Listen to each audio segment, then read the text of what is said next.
Welcome back to CryptosRUs. I am George. We're all George. So what happened today? We had horrible earnings from a few tech giants, but Bitcoin still went up. In fact, we had a massive 800 million short squeeze. But guess where most of that came from? FTX. So let's talk about that. What caused the short squeeze and what more can we expect going forward? So let's take a look. You can see right now, as I'm streaming, $20,274. This is fantastic because this morning when I was streaming, we were like right around here, 19,400. It's been stagnant for so long. I told you guys, Bitcoin just didn't seem like it wanted to move. But this morning I was talking about that breaking point. And that breaking point is right around here, how we broke through this downtrend line since November of 2021. So it's been almost 1 year and we're finally out of it. And sure enough, we break out. But why did it happen? And interesting enough, before I get to why it happened, we know that today we had a couple big earnings report, one from Google and one from Microsoft. We're talking about the biggest tech giants out there. Google, aka Alphabet, missed completely. Bottom line, top line, both came in under. Absolutely horrible earnings. And unfortunately, they attributed a lot of that to just, advertisers don't want to pay money right now, right? And they even mentioned, oh, look at this. They're down like 7% aftermarket. But they even mentioned crypto as one of the categories that got weaker. Remember, Google, once upon a time, didn't even allow crypto ads. Now they depend on them. They actually specifically specify crypto was one of the sectors that got weak. So even crypto winter is hurting Google and YouTube right now. Microsoft, even though they beat both bottom line and top line, their forward guidance, people didn't like what they heard, and their cloud business went down slightly. So Microsoft got hammered too. Both tech giants got hammered minus 7%. Despite that, you would think that, hey, tomorrow's going to be a bad day. Bitcoin's going to be pulled down, right? No, that's not the case. Bitcoin is still holding strong and looks like it's ready for round two. So what happened exactly? Well, this happened. Take a look. That massive down red candlestick, that's liquidations. Okay, 1 day, and you can see going all the way back to the beginning of the month, pretty much nothing. But today we had 800 million shorts liquidated. Okay, a massive short squeeze. Unfortunately, we don't really want to see anyone lose. But if there was one category or one type of trader that I would like to see liquidated would be the shorts. Because, of course, I don't like shorters. I don't like people that are betting against Bitcoin, right? And recently, there's been reports about more and more shorts piling on because people think that Bitcoin's going to fall further, right? And they've been piling on more shorts, and that is massive. But what's interesting is, so this is looking at the total liquidations, 805 million over the last 24 hours, 700 million shorts, 100 million longs. So unfortunately, some longs got liquidated. But who led this? If you look at all the exchanges broken down, FTX, OKX, Binance, Bybit, Huobi, CoinEx, Durbit, BitMEX, Bitfinex. We're talking about some of the biggest exchanges out there, and most of them, yes, have futures and have leverage, right? But as big as Binance is, their short liquidations or overall liquidation only made up about 8% in the entire number of liquidations, okay? Only 8%. And Binance's volume is like tenfold more than everyone else combined. That's how big they are. Yet they only accounted for 8%. Yet FTX accounted for nearly 74% of all liquidations, $600 million out of the $805 million came from one exchange alone, FTX. I wonder if some of this belongs to SBF himself. Because right now, who has so much money to be shorting Bitcoin right now, to short the whole entire market? I would say very little people out there would dare to put so much down. And why all in FTX, right? So it makes you wonder what's going on at FTX. Remember, I had this rumor, I speculated, and I shared with you guys that, SBF, he seems to have endless money to throw around at all these other companies that have struggled, have went under, right? And I'm always curious how he has so much money right now. Maybe he's been using his bots and been playing the market. And this time around, he effed up. Maybe he lost $600 million due to Bitcoin rising today. Who knows? I'm speculating. But you got to figure, how did SBF make his money in the first place? By doing a lot of bot trading, arbitraging, right? So that's in his wheelhouse. He definitely has some sophisticated bot tools that does trade for him, right? So maybe this has something to do with it. But it's just very curious that such a large number of liquidations all came from one single exchange, right? Just want to pinpoint that. But this is the reason why Bitcoin shot up. You had just a cascading effect. And overall, it's not just FTX, but who wins when there's massive amount of liquidations? The exchanges. Every single exchange that you see here, they all collected their fees, right? So regardless if it's FTX or Binance or Bybit and anyone else, right? They're the ones that make the money regardless if you get liquidated or not. So this is why I've been telling you guys, don't play with leverage.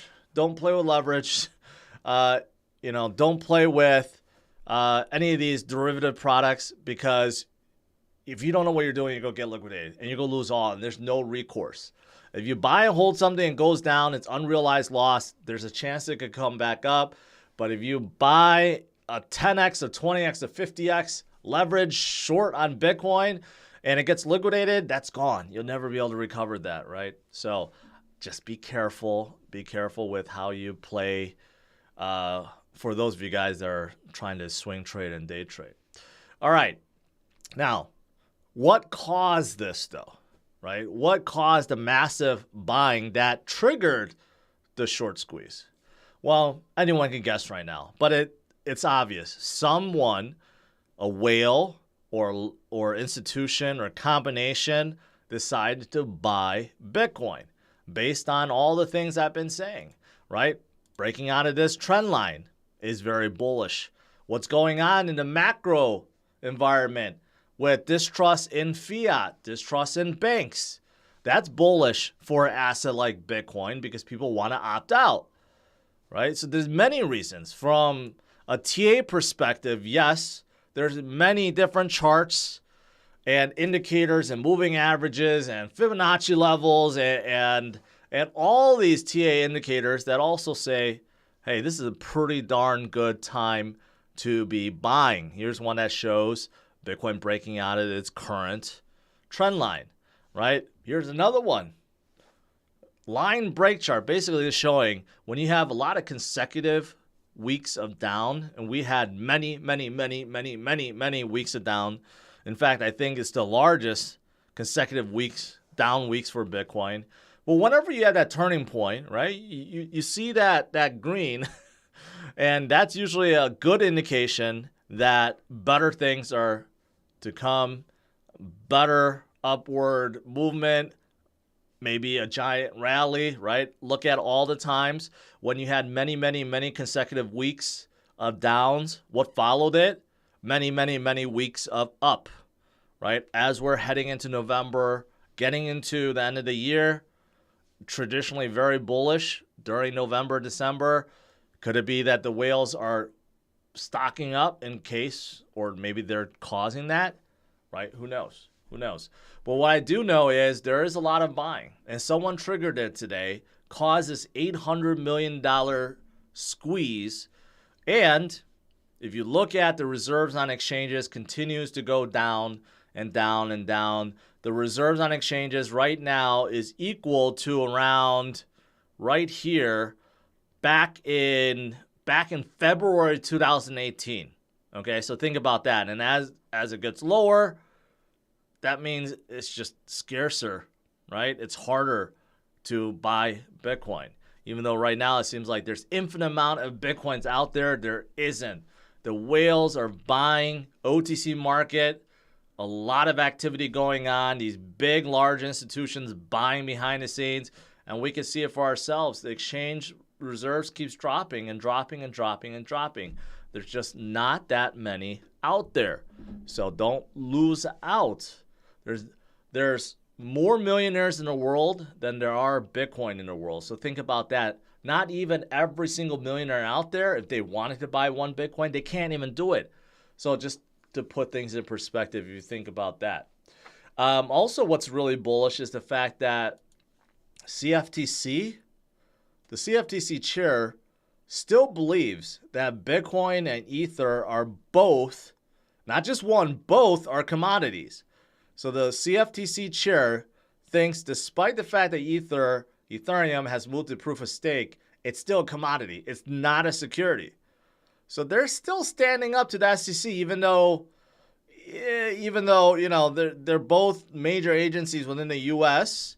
And they don't really, I don't think these agencies really get in a fight with each other. But it's nice to see someone pushing back against SEC, not just Ripple doing it, not just Grayscale doing it, because Grayscale also sued SEC. But you have an interagency that's also saying the same thing. It's like, hey, leave Ethereum alone. They're a commodity. We get to control them, right? And this will put a big dent in Gary's plans because he believes Ethereum is a security. And he believes any project on top of Ethereum is a security also that's running within Ethereum's network, right? So if you take that away from him, well, then he loses a lot of control, a lot of power. So that's pretty good. That's pretty good.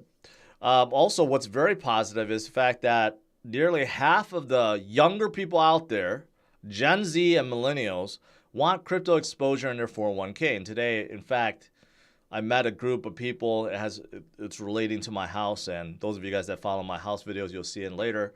But I met a couple of guys, very nice guys, and they're asking me about crypto left and right, right? Like right now, more and more people are curious. More and more people are learning, especially with what's going on with inflation and government distrust. Trust me, there's a lot of people that really want to learn. And when things really turn around, that's when we're going to see explosion, influx of people that we have never, ever seen before. And it's going to be wild. It's going to be wild. So strap on for that. And then lastly, just a couple of news. Cardano activity is very high. I know a lot of you guys are Cardano fans, mostly due to NFTs, not due to DeFi. These DeFi projects still have a hard time really scaling up on Cardano's network, but NFTs are doing really well. And here's a list of all the NFTs that have been doing really well and driving up the volume and activity on Cardano. But I'm still waiting for DeFi to really kick in. It's just a matter of time. It's good for Cardano. Also, Kava, which is a DeFi project, which kind of turned into a L1 DeFi project. They're introducing liquid staking. That's pretty good. And also they're EVM compatible too. So technically they're almost like a layer 2. They're built with Cosmos SDK, so there's compatibility between Cosmos and Ethereum, and they have a whole bunch of DeFi stuff going on. So Kava's pretty interesting. They've been changing their image over the years. I know they were exclusively just like a DeFi project. Now they're like a L1, L2 with DeFi, right? Kind of interesting. So I noticed that they have been doing pretty well recently as well. All right, guys. That is pretty much it. You know what? There's a little more excitement in there, so that's good. And what's more promising is the fact that even though we had a couple horrible earnings in the U.S. today, which is leading tomorrow's future market to be in red right now, especially NASDAQ. Look at NASDAQ futures tomorrow down 2% already. This is in the aftermarket. despite the fact that Google and Microsoft missed and the entire market is fearful, looking like they want to sell off, Bitcoin is holding strong. An entire crypto market cap is also holding strong. Not only holding strong, but going up. And last time I checked, we're back up to 900 plus billion, right? We were just at like 920, 910-ish, right? We've gained quite a lot. We're nearing back to that 1 trillion magical number. Awesome. And look at Ethereum today. Just yesterday I said, hey, it's coming close to 1400 again. Today, up almost 11%, closing in at 1500. And today, Cardano is doing well, up 10%. Solana at 10%. Matic is still going up. Even Doge is going up. Uniswap is going up. Avalanche going up. These are all the projects I've been telling you guys about, the great ones to DCA. So this is why you want to stay in it. Toncoin. I still got to do more research on Toncoin. I know they're like a spin-off from Telegram. I don't know why they're up so much, but you got to be careful when things go up that much that fast. But today's just a good day overall for most altcoins. All right, guys. Let's do some Q&A.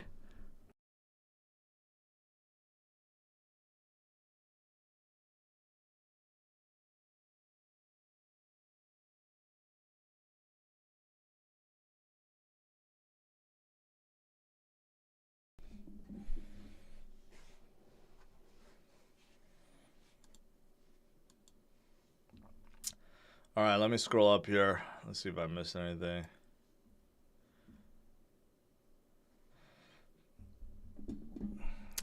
A lot of people talking about the shorts getting liquidated. Yes, giant liquidation of shorts. You know, I don't want to see anyone get liquidated, but if I had to choose, I would choose the Bears, and they got wrecked today. Stan, welcome. New member. Appreciate it. Jermaine says, keep DCAing. Don't go all in. That's solid advice. Even if you want to buy in, even if you're feeling the FOMO, slowly, right? Accumulate slowly. Oh, man. My light just flickered. Don't know what that's about.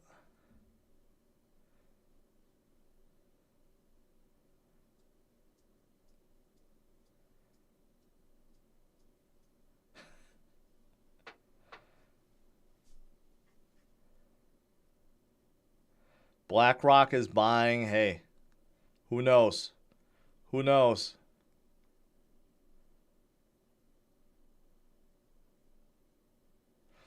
$75 basis point and 50 basis point Fed rate hike, right? So that's the big question. Outside of this week, tomorrow is still big. We're going to get some GDP numbers tomorrow. And then Friday, PCE numbers. Those are big. But yes, I'm glad you brought it up because I forgot to mention. We do have FOMC meeting next week, November 1st and 2nd. What is the 2nd? The 2nd is Tuesday probably, right? It's usually, no, it's Wednesday. So 1 week from tomorrow, we will get another press conference from Jerome Powell, and we'll see.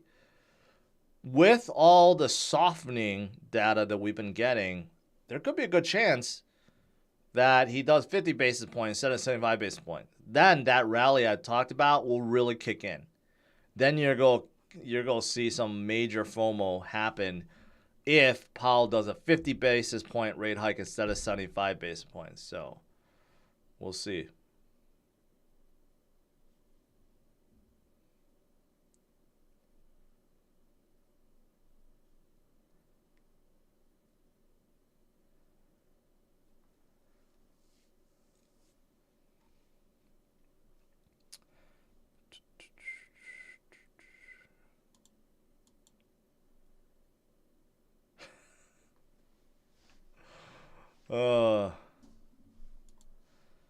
It feels good to win every so often, right? I know we're still far off from a major rally, but we'll take it, right? And it's good to stick it to the bears that's been trying to drive Bitcoin down. So it's good to see that. But you know, it's still very, very odd. I don't know if it's odd, but 600 million out of the 800 million all from one exchange, FTX. Just seems weird. Nick, appreciate that big super chat. Apple on Thursday. Yes, Facebook is tomorrow. I'll bet you Facebook is going to get crushed tomorrow. If Google missed this badly, think about the ads on Facebook. Who's still running ads on Facebook? They're basically toxic right now, and they're only concentrating, or at least Mark is concentrating on Metaverse only. So I'm willing to bet that Facebook's earnings will be absolutely horrendous tomorrow. Now, Microsoft earnings was actually good. It's just people got spooked by their guidance. But overall, Microsoft killed it. So I've been bullish on Microsoft for a long time. I think they're going to continue to do well. But yeah, I think they just got killed because Google got killed and everyone just sold off. But we'll see tomorrow.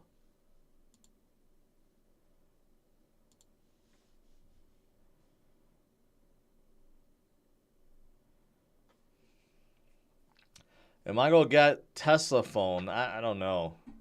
I don't know much about it.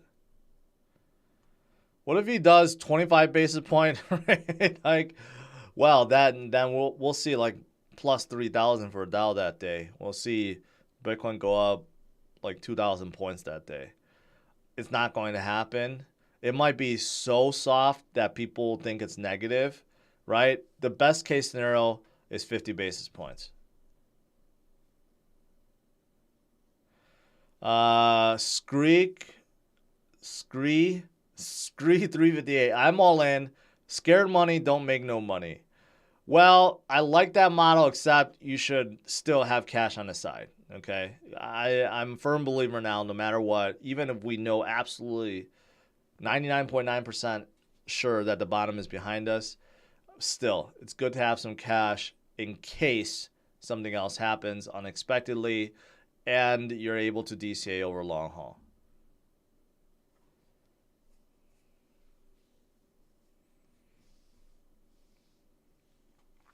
Stan, I appreciate that. I do.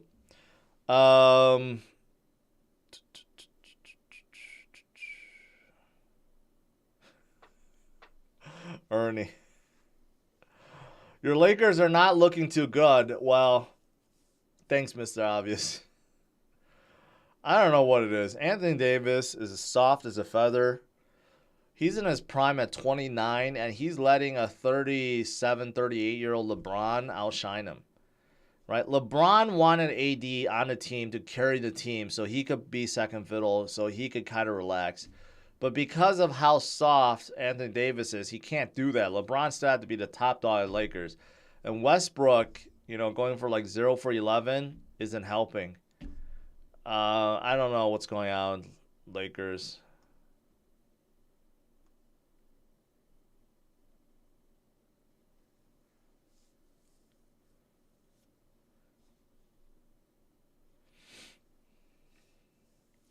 When do you decide to use most of the 20% or 30%? You don't. Just keep it like that forever.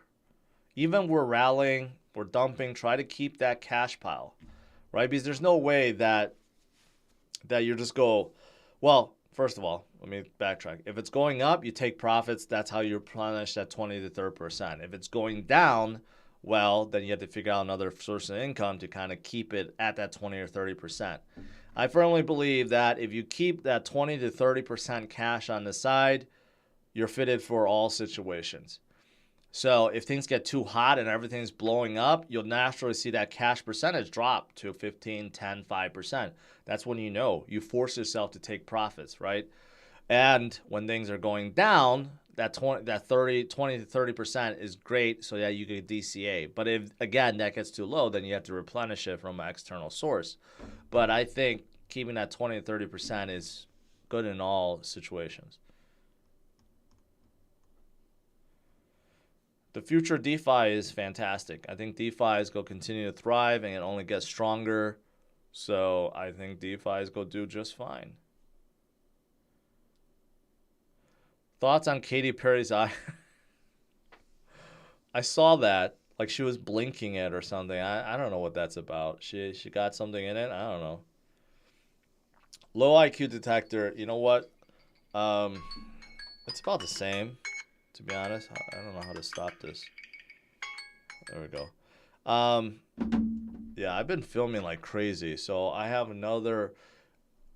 been filming a new series, and I'm gonna drop the video tomorrow. So I started a dieting series where I'm on a carnivore diet, and I'm combining that with intermittent fasting and with just like normal exercise. So it's been pretty interesting. But I mentioned about that in the video. So that's coming on my I Am George channel tomorrow. And of course, after that, another housing video. The house is continuing to progress. I got a lot of great stuff. If you guys want good content, you got to subscribe to the I Am George channel. Too much drugs will do that to your eye. Just one eye, not both eyes.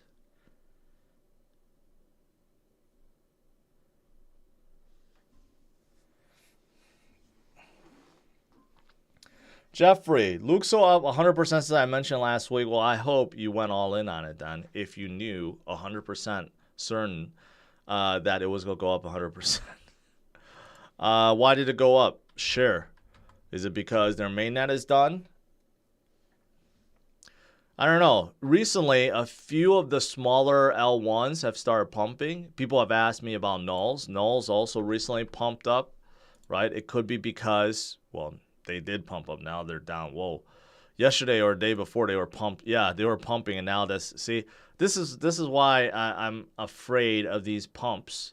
Because a lot of them, the small caps, could be driven by some whales, and then they could dump on you guys. Not to say that these are bad projects, but you know, who knows? You know, just like Quant, right? A lot of people asked about Quant when it was at $220. I remember that stream. It was like right here, pumped to 220, and then people on the stream was like, "Oh, look at you! You didn't talk about it." And I'm like, "Yes, I'm not that familiar with Quant. I'm trying to get myself more familiar. But whenever everyone starts asking about a certain coin, that's usually when it's gonna go down." And I said that just a week ago, and since then it's down like 25%. Right? So just be careful sometimes.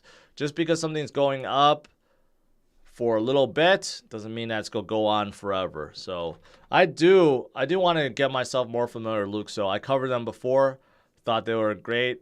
You know, started by Fabian. He's a co-founder, one of the guys that started. He may be the only guy that started the ERC standard with Ethereum. He was a senior Ethereum developer, but their chain has been delayed forever. So maybe the chain got done or something. I'll look more into it. But they're coming out with another ERC standard too.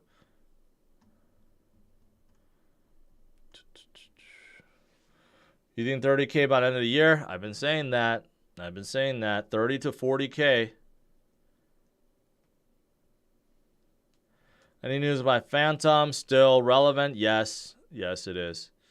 I think Phantom has a ton of DeFi projects. It's just kind of overlooked at this point. But they still have a good amount of DeFi project TVL.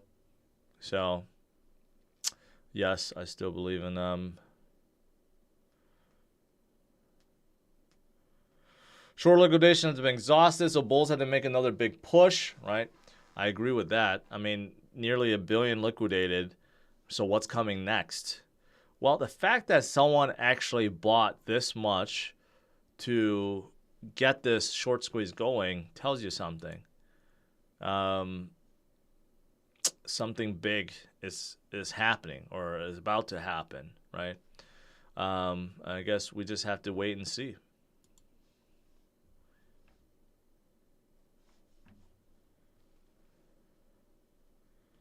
I am not a fan of Aptos. I want to wait. I'm waiting it out. I think they're too hyped up right now.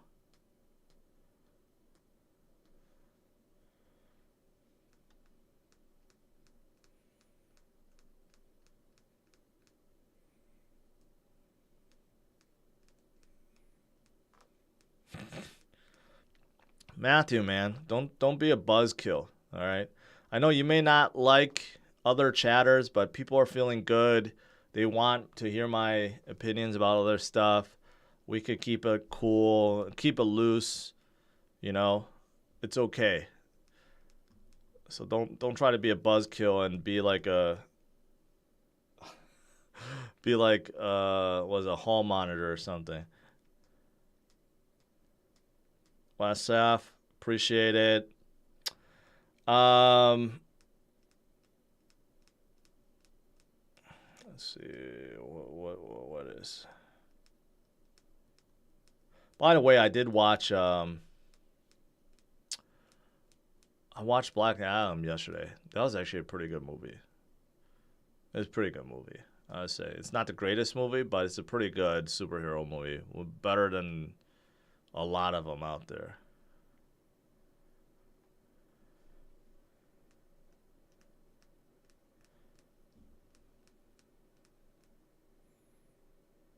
Solana will be back to 130 by the end of the year. Well, I don't know about that. I don't know about that. That's quadrupling. That's more than quadrupling. 4x. I don't know. Bitcoin could get to 30,000, which is like a 50% increase. I definitely see Ethereum could be back above 2,000. Solana at that point, I think it could be back like, you know, probably like 50 or 60. It could double. But yeah, I don't think it's going to be above 100 by the end of the year. No, it's too fast. Too much, too fast.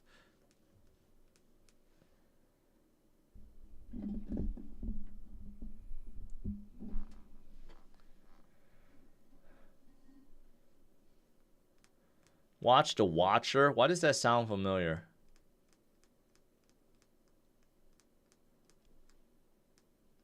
It sounds familiar. Anyways. All right, guys. Overall today, pretty darn good. Bitcoin went up. Entire market cap went up. Massive, massive short squeeze. That's what we want to see. We want to drive the bears out. But will this continue tomorrow? We had some horrible earnings. Go carry to tomorrow. Let's see what happens. And plus, we got a big GDP report tomorrow, too. So tune in, 8:15 a.m. Central Standard Time, and I'll see you guys again. Have a good night, guys. Take care. Bye-bye.